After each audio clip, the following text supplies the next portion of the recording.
Hello, class. I'm gonna, if y'all could respond to the chat, that would be great. I am logging on 4 or 5 minutes early before the class starts, just out of courtesy. Hi, Justin. Good to see you. I'm going to go grab my coffee. I'll be right back.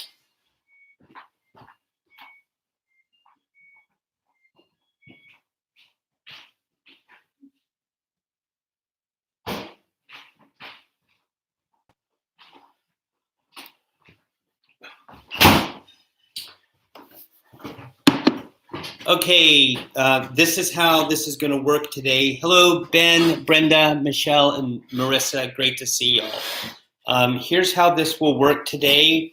I have 356. As you know, you're going to be taking a quiz today, quiz number 3, which was a failure last time. And so at 4, that should be open.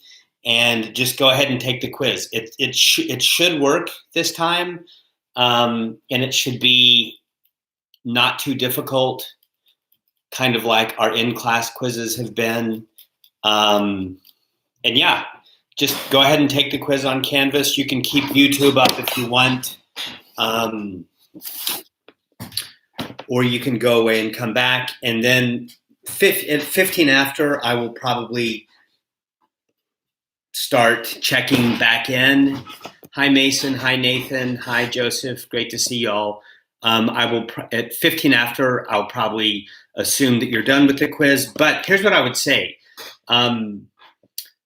If you finish the quiz early, go ahead and read the beginning, or reread, because I know you've already read it once.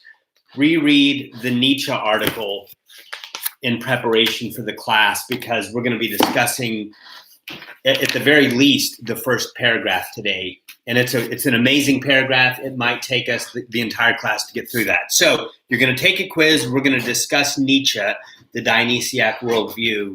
And then at the end, I'll probably close the class 5 or 10 minutes early to give folks a chance to ask any questions, in particular about the essay that's due at 11:59 tonight, right? I think that's right.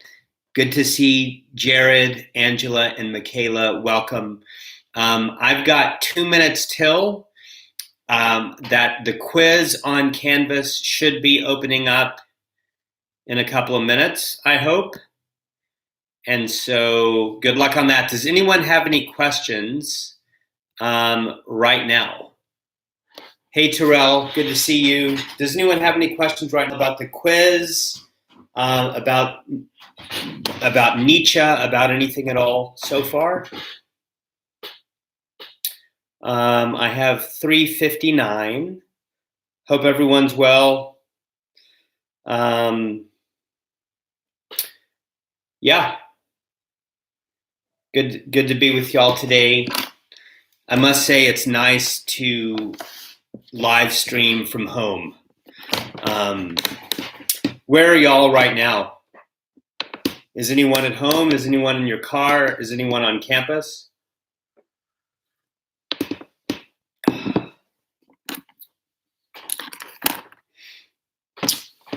Excellent. Some of y'all are at home. Now, can y'all see each other's comments? Can Jared see Michelle's comments? Campus, all right. Home, most of y'all are at home. That's good. We've got 14 folks online. Okay, I'm glad that y'all can see each other's comments. That's great. Hopefully, we'll have at least half the class join today. Remember that you can always rewatch the class. Y'all, I've got 4 o'clock, so I'm going to invite y'all. I have a question from Justin. Justin, I tell you what, I'm gonna answer that question after the quiz, and I want y'all to go ahead and take the quiz now, okay? And I will be back in 10 or 15 minutes. Good luck on the quiz. If there's any questions on the quiz, let me know.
All right. Looks like some folks are finished with the quiz. It looks like some more folks are joining the class. That's great. Y'all, here's what I'm going to do. I'm going to I'm going to stop talking right now, and I'm going to give you 5 to 10 minutes to read the text, okay? The Dionysiac worldview, uploaded on Canvas. You have it on PDF. I want you to take 5 to 10 minutes and read the text. And then I'm going to come back in 5 to 10 minutes, and I'm going to begin the class, okay? And I will write that down.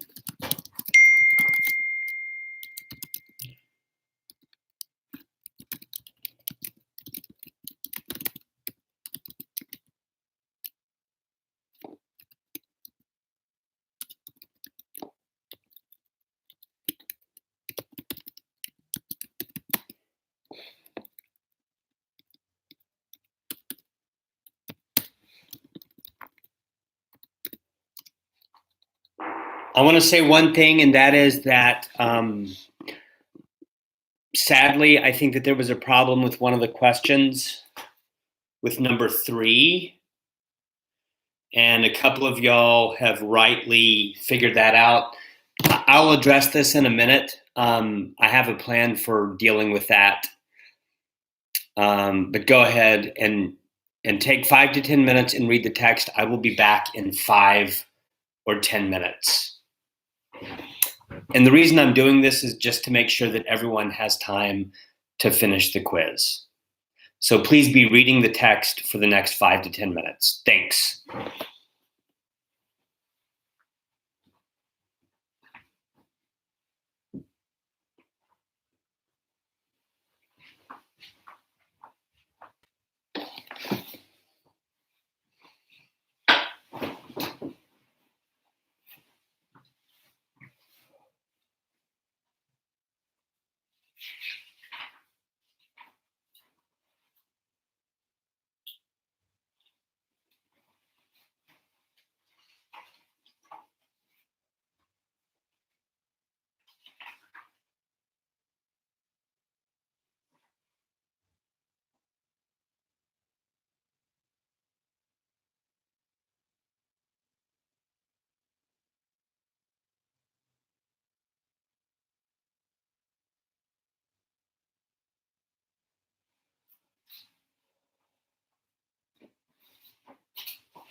Hello, class. I'm going to give you about 30 more seconds to finish the quiz. I think that everyone is probably already finished.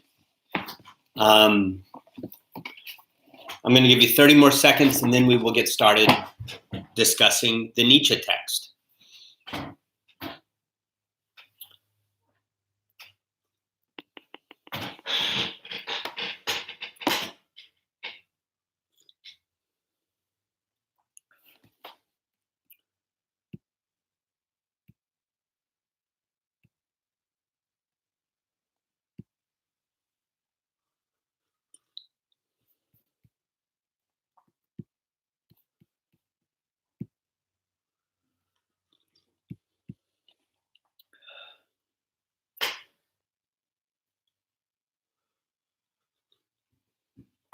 Okay, can everyone hear me?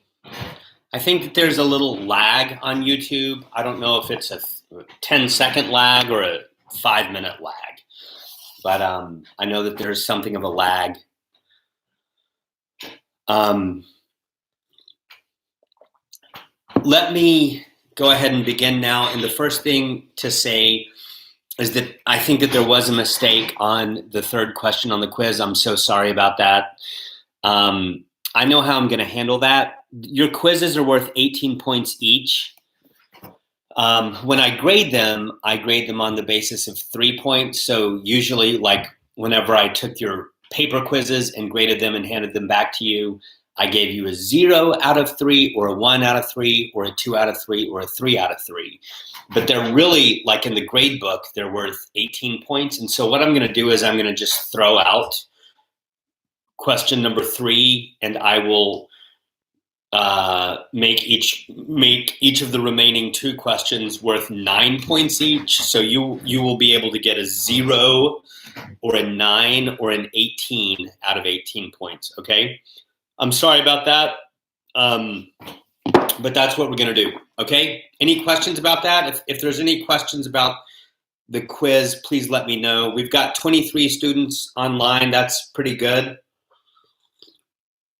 So I'm guessing that now is a good time to keep going. Let's talk about the Nietzsche text. I enjoyed our last class, sort of introducing Nietzsche to you. I'm not a Nietzsche expert. But I'm very interested in him, and I think that he is one of the greatest philosophers of all time. And I would consider him a postmodern philosopher. And we've talked about the timeline of the history of philosophy in the West, how we've looked at certain thinkers in the ancient world, and then we have the birth of Christ, which I argued fundamentally changed the history of ideas in the West. Then you have the medieval period. We didn't really look at any medieval thinkers in the class, although we've talked about certain things, and I've referenced Augustine and Aquinas several times throughout the course of the class. So first, the ancient period, Heraclitus, Parmenides, Plato, Aristotle, then Christ, then the medieval period, and then Descartes. And Descartes is our example of a modern thinker. He's very much an Enlightenment thinker. Do you remember how I stressed over and over when we talked about Descartes that he's looking for certainty? He's looking for foundations. He's looking for a foundation upon which he can prove to himself that science is real, and that we can have actual knowledge in the world.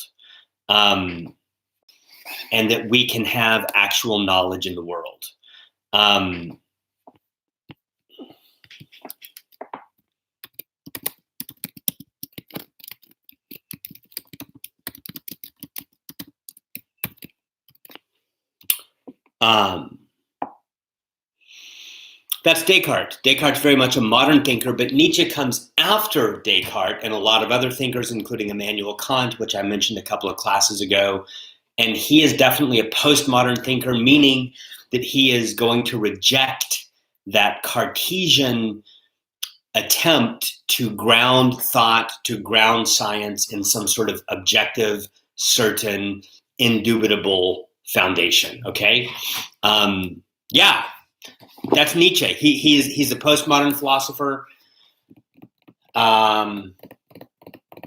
Yeah, and so y'all, what I want to do is we're going to read together. We're going to do a little bit of reading together. We're going to do more of that today than we've probably done on any class so far in the course. And I want to read together the Nietzsche text. Does everyone have the Nietzsche text in front of them, whether that's on a screen or on an actual printout of the PDF? Do y'all have the Nietzsche text in front of you? We're going to do a close reading today of at least the first paragraph. So I'm hoping that everyone has a copy of the PDF in front of you. And let me say, thanks, Jared, let me say that Nietzsche is a very pleasurable writer. For those of y'all who read Descartes, for those of you who read, really the only other primary text, the only other primary text in the class was Plato, which is written in an ancient language. But I think that if you were to compare Nietzsche to Descartes, and probably even Nietzsche to Plato, you will agree with me that he's fun to read. His writing is beautiful. I'm not saying that it's easy, but it's pleasurable. In fact, I want to say that one of my most pleasurable reading experiences that I've ever had in my life was when I read Nietzsche's work, the only fictional work that he wrote, as far as I know, his work, Thus Spake Zarathustra. Wonderful book. He's a gifted writer. He's fun to read. His prose is pleasurable. Although one thing that I forgot to mention as I was introducing him is that he often writes aphorisms. That's not as true for The Birth of Tragedy as it is for some of his later writings, whenever he becomes even more nihilistic, you might say. But although Nietzsche does write in an aphoristic style, I think it's also fair to say that he's a prose writer, and his prose is quite pleasurable, at least it seems to me. So let's do a little bit of reading together. And the first thing I want to ask you to do is to identify the word real. On page 119, 4 lines from the bottom, on the left-hand side of the page, I want you to identify the word real, and I want you to go ahead and circle that word. Let me know when y'all have circled the word real. All right?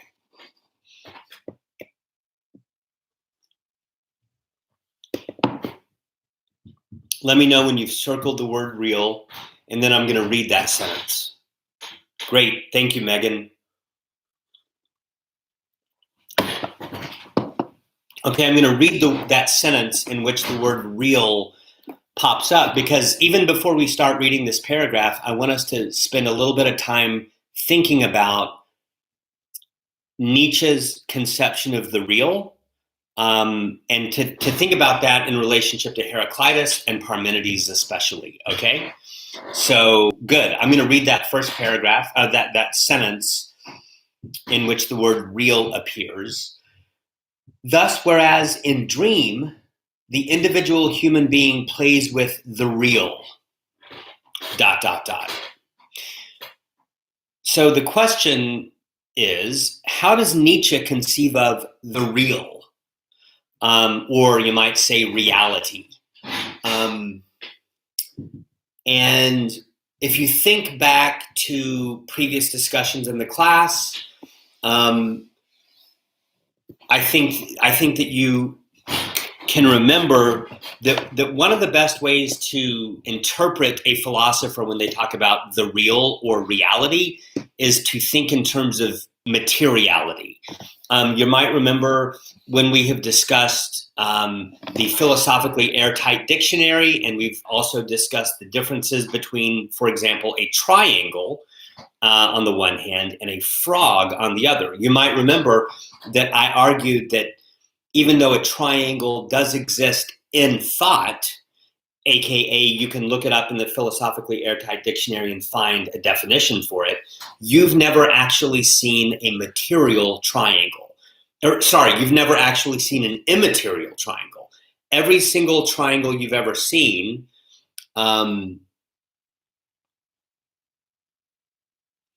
is either made out of gold or graphite or charcoal or sticks or something like that. In other words,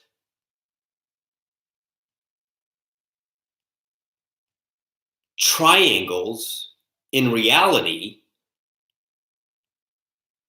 don't exist. They exist only in terms of points and lines, which are completely abstract entities that don't actually exist in material reality.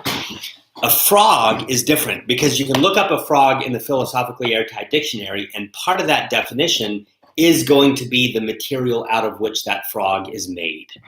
And so you can see that a triangle and a frog are philosophically very, very different. The bottom line is this: whenever philosophers like Nietzsche talk about the real, they're really talking about material reality. They're talking about stuff made of matter. And by the way, the Latin word res, R-E-S, is where we get the word real, R-E-A-L, and the way that the medievals conceived of a res, which is a thing, was, as we've talked about, a hylomorphic composite of matter and form. What I'm trying to say to you is that the word real implies materiality, matter, stuff that you can see or touch or sense through your sense perception. So the question is, how does Nietzsche conceive of the real? Now, what I want to say to you, and we talked about this a little bit last class, but I'm going to go deeper with it today. Nietzsche got his idea of the real from Arthur Schopenhauer. And we don't have time to go into depth about Schopenhauer's thought, but what Schopenhauer believed is that the thing that is most real in the world is what he called das Ureine. That's a German term that basically means the primordial one, the primordial one. And it's difficult to conceive of what Schopenhauer meant by this, the primordial one, but you might think of it like this. He's talking about a vortex of chaotic forces. In other words, if you could interview Schopenhauer, if you could drink a beer with Schopenhauer and talk to him for 5 hours, you would realize that Schopenhauer actually does not think that trees and frogs and human beings and books and iPhones are real. What he thinks is real is das Ureine. What he thinks is real is the primordial one. And he imagines that, by the way, there is no philosophical metaphysics without the imagination. So Heraclitus was using his imagination when he talked about the world as pure flux. Parmenides is using his imagination when he talks about reality or being as that which is utterly simple, not spatially extended, not consisting of parts and wholes, not changing over time. It's impossible to imagine the world. It's impossible to imagine what's real, obviously, without your imagination. And so Schopenhauer is imagining the real in terms of a vortex of chaotic forces. He also calls this the will, W-I-L-L, which is probably where Nietzsche gets his famous idea of the will to power. But here's what I want to ask you. Do you remember Heraclitus? Remember Heraclitus's notion of reality? Someone tell me how Heraclitus describes reality. Go ahead and tell me that in the comments. How does Heraclitus describe reality?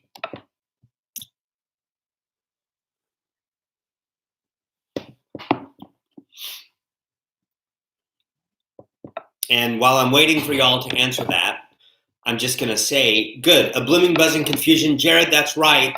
That's not the word I'm looking for. That phrase, blooming, buzzing confusion, comes from a modern American philosopher named Henry James.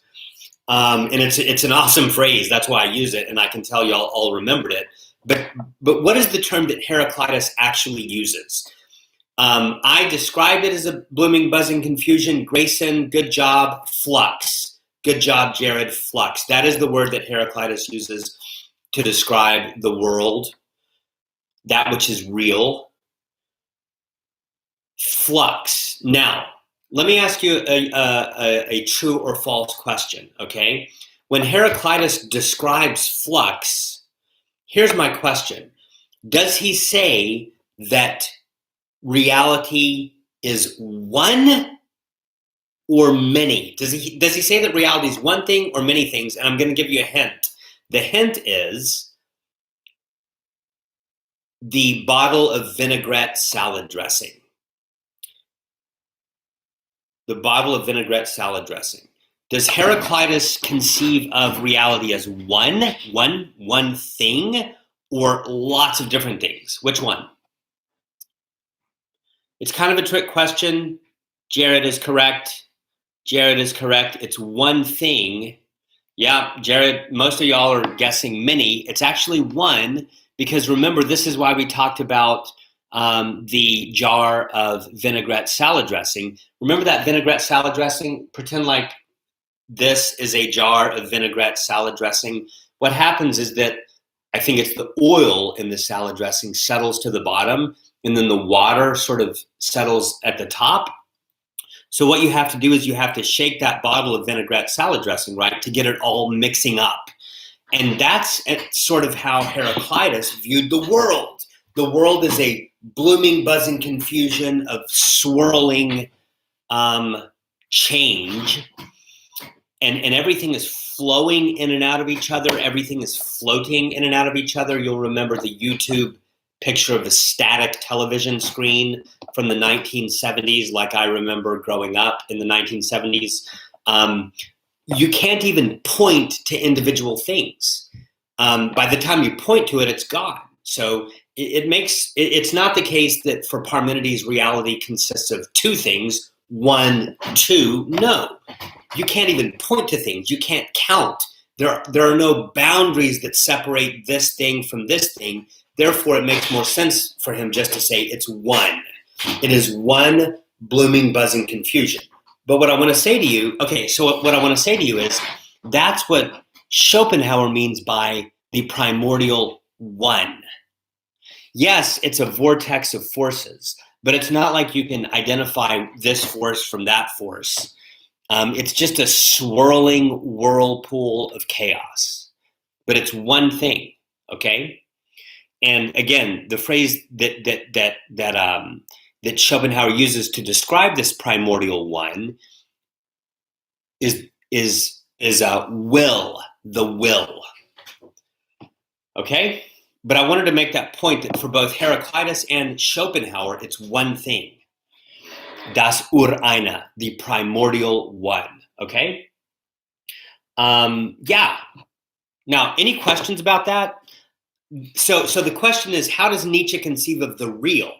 And the answer is he conceives of the real in the same way that Schopenhauer did, as the primordial one. It's a vortex of chaotic forces. You could call it the will, but it's essentially chaotic. It's in flux. It's a blooming, buzzing confusion. It is like, I think that it's similar to Genesis 1:2, and the world and the earth was formless and void.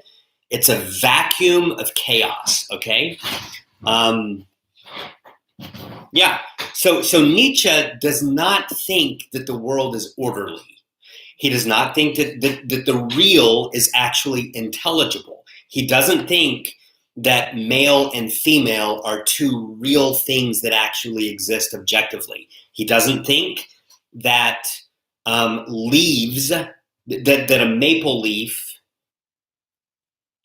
is actually a leaf. He doesn't believe that leaves exist. He doesn't believe that chairs exist. What he thinks is actually and truly real, just like Heraclitus, is something like a blooming, buzzing confusion. There's no order, there's no intelligibility, there's no structure. All of that is an illusion, and it is a projection, and it's a construct. As I've said in this class over and over again, there's people running around in our culture, and there have been for several decades now, that want to argue that things like gender is a social construct. This is a notion that you are familiar with because it's floating around in the air that we breathe. Now, I'm not saying if I agree with that or disagree with that. I'm just trying to say that that's the same point that Nietzsche is making for all of reality. Contemporary gender theorists want to argue that male and female are not objectively real, but rather they're social constructs. Nietzsche says, yes, that's true. High five gender theorists, but why limit that to gender? It's also true for science. It's true for electrons. It's true for the human being as a rational animal. None of those scientific categories are actually real. They're all inventions that we come up with, and they're fundamentally illusory, okay? That is how Nietzsche conceives of the real.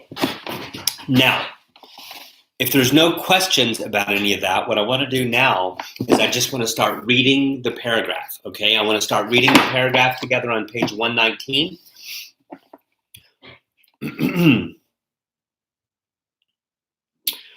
The Greeks, who simultaneously declare and conceal the mystery of their view of the world and their gods, and I'm going to stop right there. So the first thing that Nietzsche says, he's talking about the Greeks. He's talking about the people of Athens who invented Greek tragedy or Attic tragedy. That word Attic, A-T-T-I-C, that word pops up in about the 6th line of the page on the far right. That word Attic just means Athens. It's talking about Athens, Greece. And the people that Nietzsche has in mind are basically the Greek tragedians, like especially Euripides and Aeschylus. And he preferred Aeschylus over Euripides for reasons that we'll get to soon. But what he's saying already is that these Greeks, these tragedians like Aeschylus, they simultaneously declare and conceal the mystery of their view of the world and their gods. Now, let me ask you, class, what are the two drives that Nietzsche is discussing in this text? And I'll give you a hint. The two drives are named after two Greek gods. Who can tell me what the two drives that he's discussing in this essay, what are they called? They're named after two Greek gods.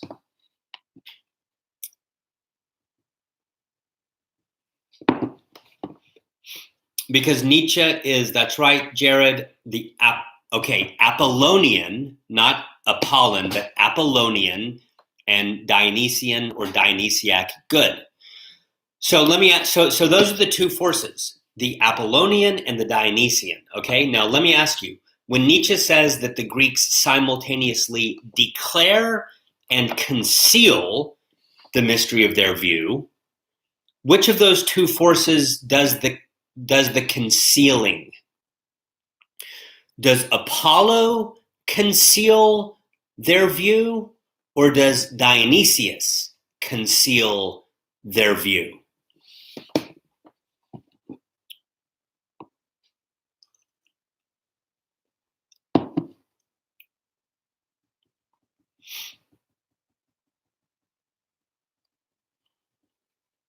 That's a tough question. I'm going to go ahead and, that's right, Brenda. Very good. Very good, Brenda. The Apollonian, Mason got it. Richard and Anna, that's awesome. It's the Dionysian, the Apollonian or Apollo, Michelle, good job, and Anna. It's the Apollonian drive that conceals what the Greeks think is real. Because what is it that the Greeks think is real? Well, we just articulated it. It's the same thing that Schopenhauer and Nietzsche think is real, according to Nietzsche, and that is it's the spirit of intoxication. It is the drive toward pleasure and power and domination and kicking ass. I can't remember if in this class if we've talked much about thumos. That's a term that's associated with Plato. When I think about thumos, I think about someone who wants to be a rock star. I think about Donald Trump because, in my opinion, Donald Trump is extremely egotistical. He's all about himself. He wants power. He wants people to give him high fives. He wants people to think he's awesome all the time. That's thumos, and that's connected to what Nietzsche thinks that the Greeks thought was real. It's this spirit of wanting to be a god, wanting to be powerful, wanting to experience pleasure, wanting to dominate. And it's closely connected with what Nietzsche says, with what Nietzsche calls intoxication. And this is what he thinks is real. And by the way, all of this stuff that Nietzsche thinks is real, that Nietzsche thinks that the Greeks think is real, intoxication, power, thumos, being a rock star, wanting people to give you high fives, the desire for pleasure, the desire to dominate, the desire for sex, sexual gratification, is that the Apollonian or the Dionysian?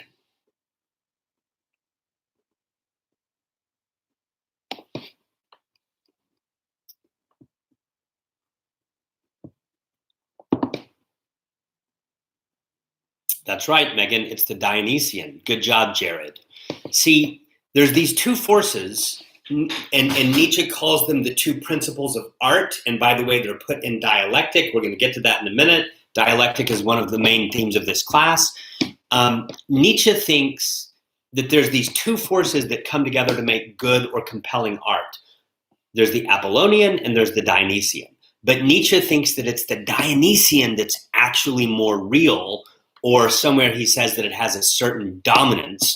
It's the Dionysian that's real. And what Nietzsche thinks is that the Dionysian force, the Dionysian drive, this drive of a primordial lust for life, a primordial lust to dominate. You might call it the libido dominandi, the desire to dominate.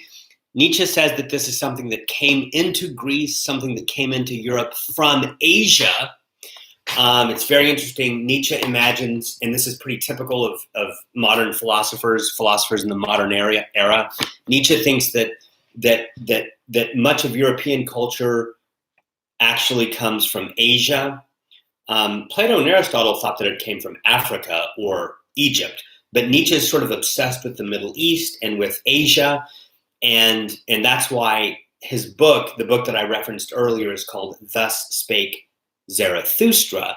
Zarathustra is another term for the word Zoroaster. And so Nietzsche is sort of obsessed with Asia and Asian religion and Asian culture. And he says that it was within Asian culture or Middle Eastern culture that the Dionysian was a really big deal. And so the Dionysian, this lust for life, lust for power, lust for pleasure, lust for sexual gratification, this orgiastic drive, Nietzsche says that it came into Europe/Greece from Asia. And the genius of the Greeks is that they found a way to tame it.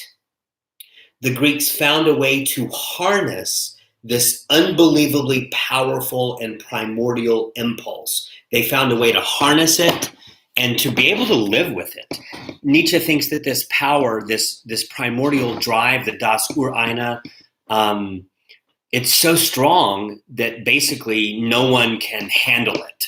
It's so strong that if you were able to look at it directly, or if you were able to face it, it would kill you. And so what the Greeks did is they came up with a way to harness or tame or manage this primordial Dionysian force. And what is that thing? It's the Apollonian. So that's what he means when he says that the Greeks simultaneously declare and conceal the mystery of their view of the world and their gods. They declared it with the Dionysian, or the god Dionysius. they concealed it with the Apollonian, or the god Apollo. All right? I'm going to look at my watch. We're doing good on time. I'm going to keep reading. The Greeks, who simultaneously declare and conceal their mystery of their view of the world and their gods, established as the double source of their art two deities, Apollo and Dionysius, or Dionysus. Dionysus is probably a better way to say it, but both of those two pronunciations are legit. So who was Apollo? Well, we don't have time to take a deep dive into that, but I just want to say that on Wikipedia, it says that Apollo was the god or the deity of sun and light and poetry. We're going to talk more about poetry in a moment, but I'll just say right now that you should be thinking about Homer. Remember the video that we watched earlier in the semester about the Greek gods, Zeus, Athena, etc. That's what he means by, that's what Wikipedia means by poetry when it says that Apollo was the deity of poetry. It's really thinking about epic poetry like Homer. We're going to talk about that more in a minute. So Apollo is the god of sun, light, and poetry. And for Nietzsche, what that means is images, the imagination, dreams, stories, painting, statues, art. Okay? That's the Apollonian.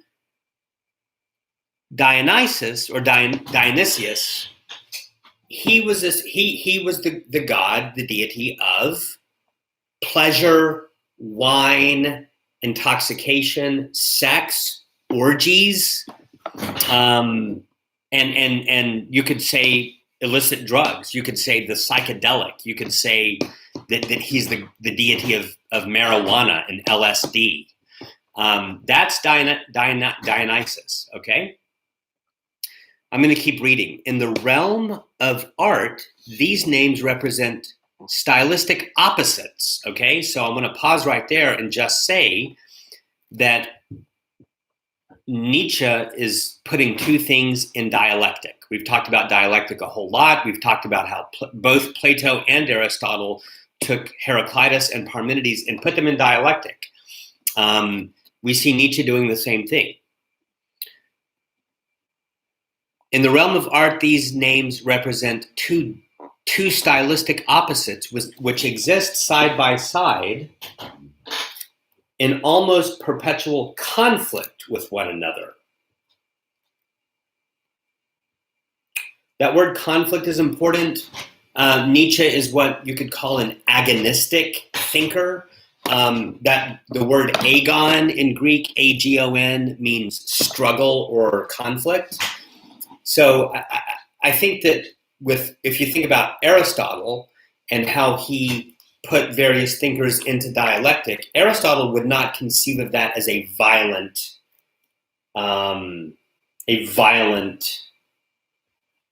conflict. He would conceive of it as a fruitful marriage, I think. Nietzsche conceives of it as more of a violent conflict, and which only once, at the moment of the Hellenistic will, blossomed. In other words, what Nietzsche says is that this genius of taking these two artistic principles and marrying them together, Nietzsche says that this has only happened once in the history of the world. Although, as we're going to see later in this essay, he's trying to reinvent it with the help of Wagner. Okay, we'll talk more about that. I'm going to keep reading.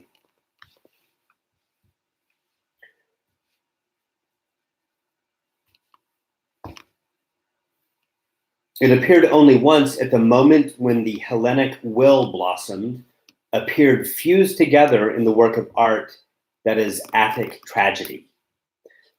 For there are two states in which human beings attain to the feeling of delight in existence, namely the dream and intoxication. Now, I'm going to pause right there, and I'm just going to say it's very interesting that very early on in this essay, Nietzsche talks about the human experience of delighting in existence, I think that you could argue that this makes Nietzsche an existentialist. So if you think about Heraclitus, Parmenides, Plato, Aristotle, Descartes, all the thinkers that we've looked at, none of them privilege or emphasize this notion of delighting in existence as a first move in their philosophy. Now, all of them will talk about that, but none of them start with that. There's a sense in this essay in which Nietzsche is starting with that, and that I would say that makes him an existentialist, and I would say that this is not unique in his writings. That's a standard Nietzschean move. Early on in his system of thought, if you could call it that, early on he's going to emphasize human experience, human desire, delighting in existence. There's two things, he says, that cause human beings to delight in existence: the dream and intoxication. Now, let me pause right there and let me ask you a question. Which of the two deities does he associate with the dream, and why? Which of the two deities does Nietzsche associate with the dream, and why? Let's see if y'all can answer that question.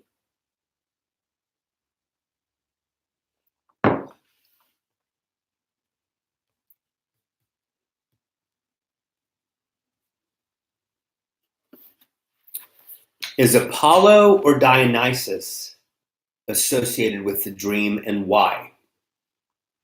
Now, the dream and intoxication are both pleasurable. That's right, Mason, good job. Apollo, as he represents images, not reality. That's exactly right. Yep, very good. Richard says Apollo, he's the luminous one. That is exactly right. Luminosity is connected with images and dreams. That's good. Jared, Apollo, because poetry is very dreamlike. Check. Very good. Very good. Y'all are getting it. So there's these two things that human beings delight in: dreams and intoxication. Every human being is fully an artist when creating the world of dream. So basically, I think that for the rest of this paragraph, Nietzsche is going to focus on the dream and the Apollonian. So let's see if we can speed up a little bit. Every human being is fully an artist when creating the worlds of dream, and the lovely semblance of dream is the father of all the arts of image making, including, as we shall see, an important half of poetry. In other words, what Nietzsche is saying here is that poetry is dreaming is a form of art. What we're doing when we dream is creating images. And what Nietzsche wants to say is that poetry, aka the sort of thing that Homer did, depends on or relies on or is derivative of dreams. By the way, Sigmund Freud would say something very, very similar. I think that you could argue that this essay influenced Sigmund Freud, or at least Nietzsche's thought about these things. The dream is a form of art.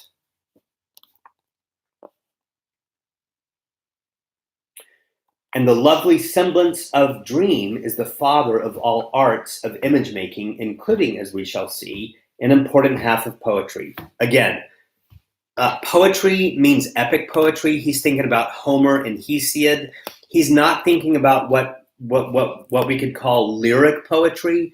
Nietzsche's not thinking about haiku or a Walt Whitman poem or anything like that. He's thinking about the epic poetry of Homer and Hesiod.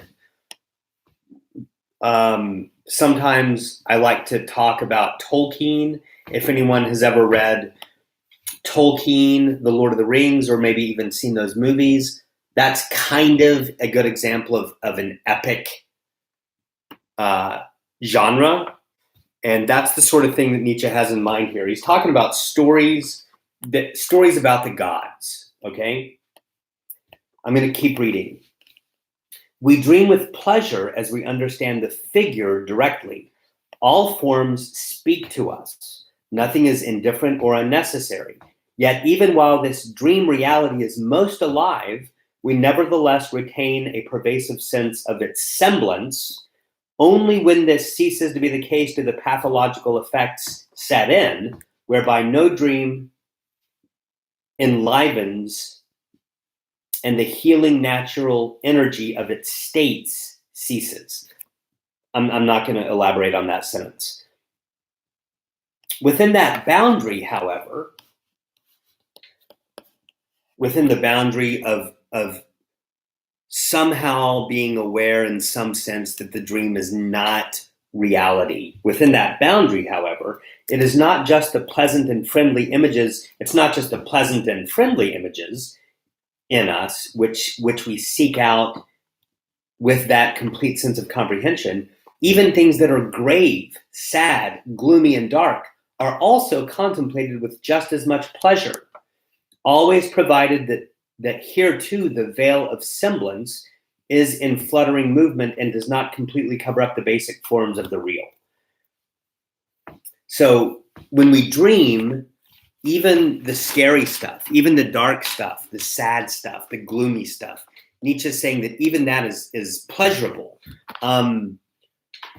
And I don't know how y'all feel about that, but if you think about horror movies or scary movies, if you're willing to say that scary movies can be pleasurable, or at the very least that some human beings find horror movies, like a Stephen King movie, pleasurable, if you're willing to admit that, then I think you'd have to say that he's right. Even scary dreams, in some sense, are pleasurable. Okay? Now, the next few lines, the rest of this paragraph is very important and very interesting. And I want to say that, like, if you can understand the rest of this paragraph, then you are understanding real philosophy. Okay? I'm going to keep reading. Thus, whereas in dream, the individual human being plays with the real, the art of the image maker, in the wider sense, is playing with dream. Now, what is he getting at there? What he's getting at is that, and I said it earlier, art, if you think about sculpture, if you think about painting, if you think about filmmaking, if you think about a graphic novelist or a graphic novel, cartoons, fiction, all of that stuff is derivative of the dream, okay? Graphic novels are derivative of dreams. They come from dreams. They rely on dreams. Now, if that's true, let me ask you, what does the dream rely on? If graphic novels rely on dreams, what does the dream rely on? And I want you to use the right term. What is the term in this essay that Nietzsche says dreams rely on? And that would make a great final exam question. If graphic novels rely on the dream, what does the dream rely on?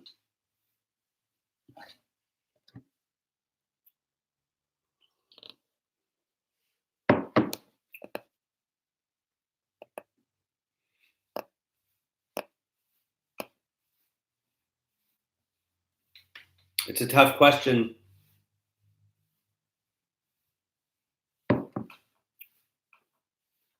Y'all, I'm going to, very good. The figure, no, Jared, that is not what I'm looking for. Dreams are figures.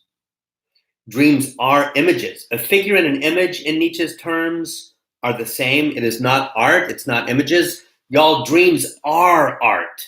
Dreams are images. Now, graphic novels and sculpture is also art. What he says in the essay is that those are art in the larger sense, okay? But dreaming is also art for Nietzsche. And Kendall says a person, okay, y'all, very good. I'm glad that I asked that question and that you're throwing out answers. Experience, I like what Megan says. Y'all, I'm looking for a term that's in the essay that we've already read. And I'll give you one last hint. It's the first word that we talked about? What's the first word at the bottom of the page that I opened up this lecture with?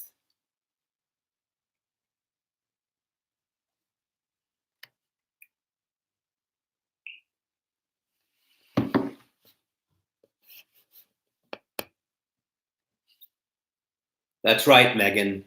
The real. It's not just real, it's the real, okay? Real, the word real in English is an adjective, but when you say the real, it turns that adjective into a noun. So have you ever heard the phrase the good, the true, the beautiful? Those are all adjectives which have been transformed into nouns. Or I'll give you another example, the good, the bad, and the ugly, right? Those are all adjectives, good, bad, ugly. Those are adjectives that have been turned into nouns. We call those substantival adjectives. And that's how it is with the real. When you say the real, what you mean is reality, that which is real. By the way, I think that Morpheus in the Matrix says, welcome to the real, right? And that is the same thing as going on here.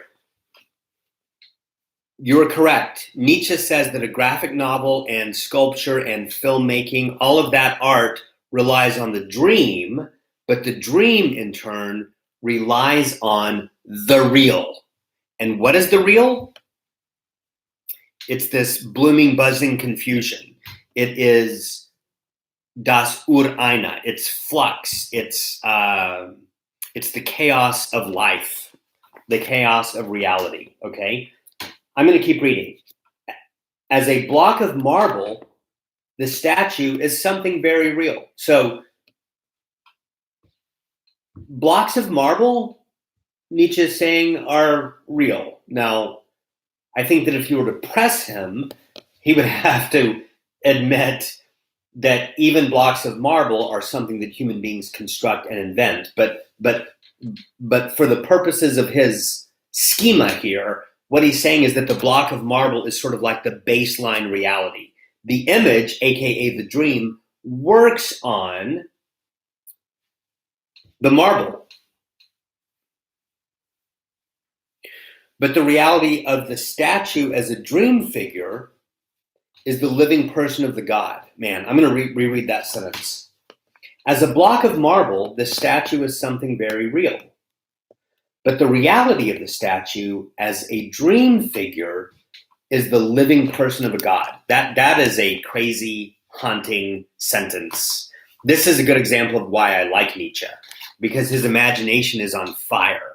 What Nietzsche is saying is that if you look at a statue, you can conceive of it in two different ways. On the one hand, you could conceive of it as a block of marble. And when you do that, you are being attentive to the real, that which is devoid of images, that which is kind of like a blob, kind of like that dirt clod that we talked about on Aristotle's metaphysical spectrum.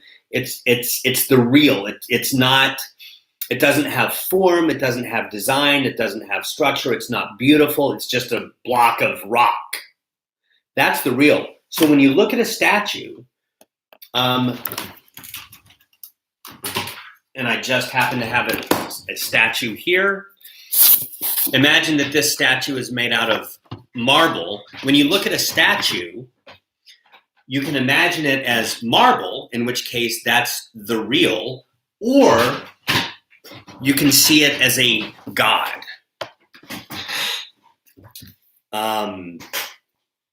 The living person of the god. And when you look at the block, when you look at the statue and see it as the living person of a god, then in essence you're dreaming, or it's as if you're dreaming. The same thing is happening as happens whenever you dream, okay? As long as the statue hovers as an image of fantasy before the eyes of the artist, or you could say before the eyes of the audience, he is still playing with the real. As long as the statue hovers as an image of fantasy before the eyes of the artist, he is still playing with the real. In other words, that's tantamount to dreaming. When he translates the image into marble, he's playing with the dream. All right? That's a tough paragraph. Y'all, what I'm gonna do is I'm gonna read the next paragraph very quickly, and then we're gonna jump to the third paragraph. And the reason we're gonna do that is because in the third paragraph he begins to talk about the Dionysian. So right now he's talking about the Apollonian. He really cares more about the Dionysian, and so we need to get to that. I'm going to read the next paragraph very quickly. Now, in what sense could Apollo be made into a god of art? Only inasmuch as he is the god of dream representations. He is the luminous one through and through.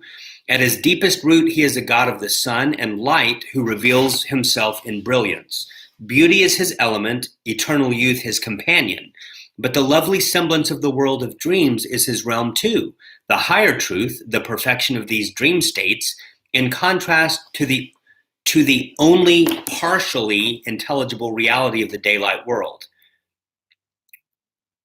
raise him to the status of a prophetic god, but equally certainly to that of an artistic god.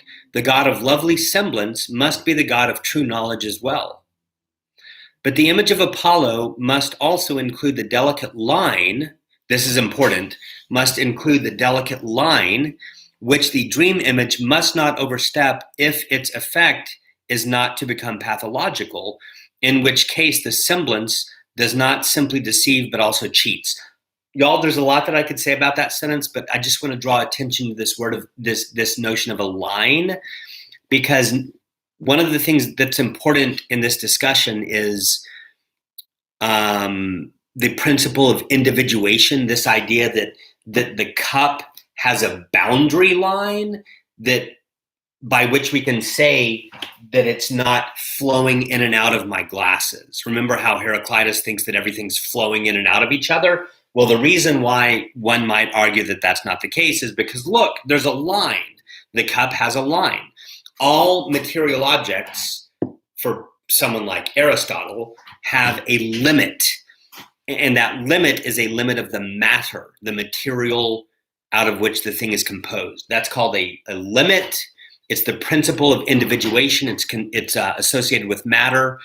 And you see, for the Apollonian, those lines are important because in the world of a dream or in the world of art,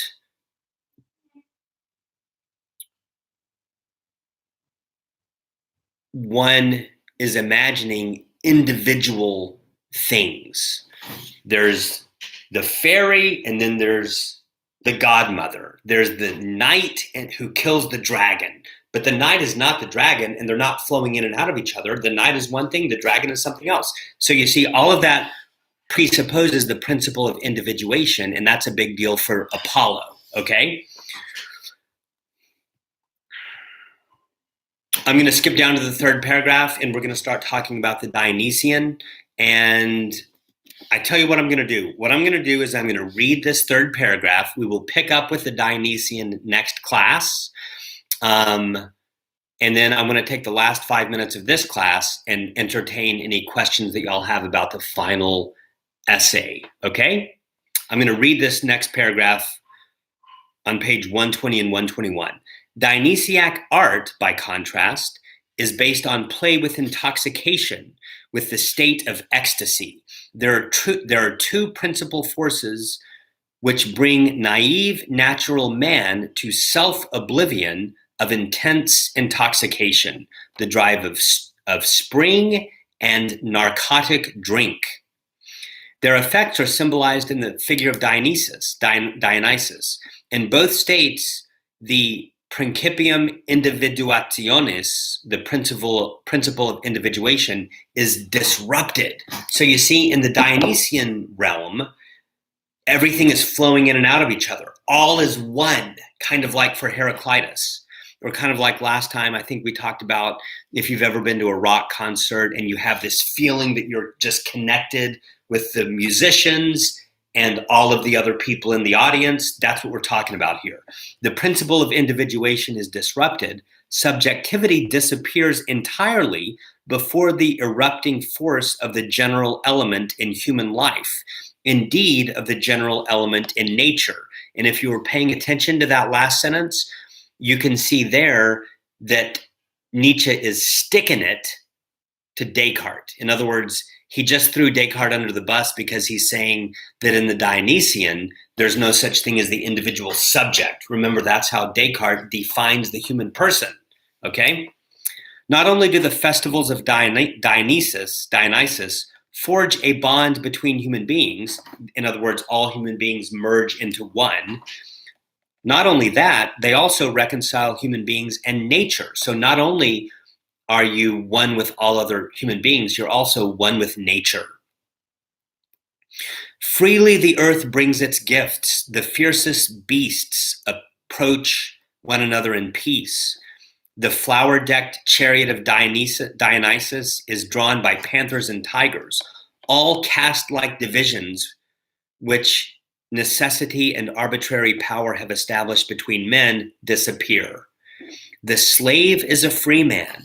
The aristocrat and the man of lowly birth unite in the same Bacchic chorus. That word Bacchic means Dionysian.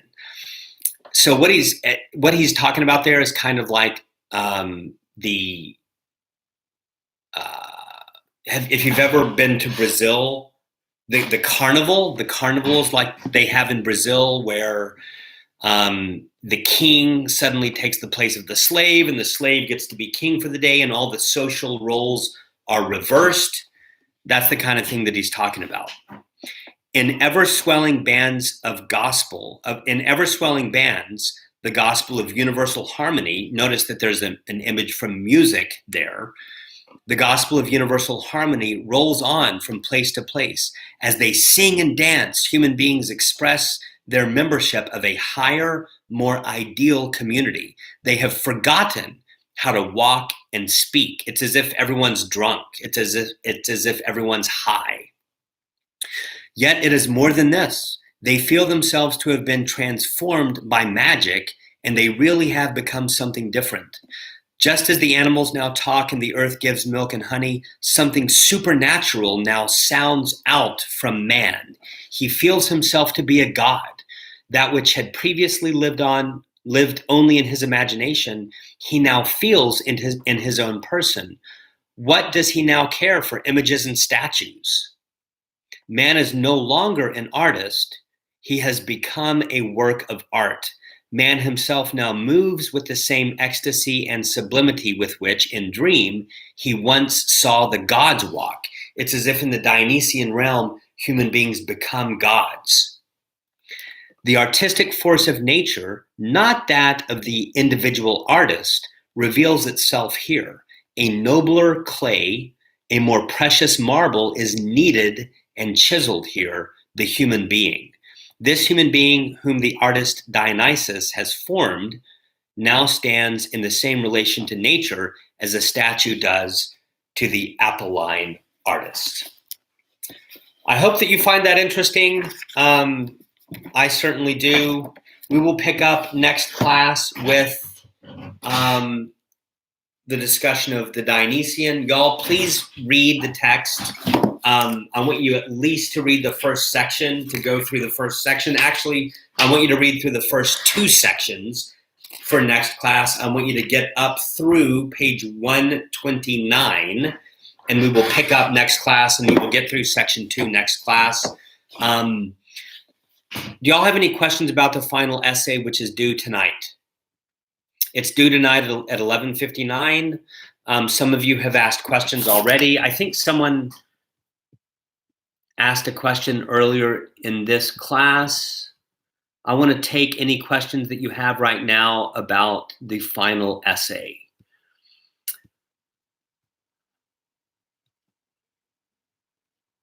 Okay, so I did get a question earlier. So for the essay, we just need a minimum of 1,125 words. That is correct. Is there any requirement for how many paragraphs or anything that we need? No. So the length requirement consists only of the word count. The word count needs to be 125 words, okay? Yes. Thank you, Justin. Any other questions about the final exam? If y'all have any questions, please feel free to text me. Remember, my cell number is on the syllabus. I don't think there's any other questions. I have 512. I think I'm going to go ahead and sign off now. Grayson Pittman says, do we need to cite anything? Remember that one of the requirements of the essay is that you identify the text, that you identify the passage or the pericope that you're writing on. You need to identify that. And so you do need to cite that. But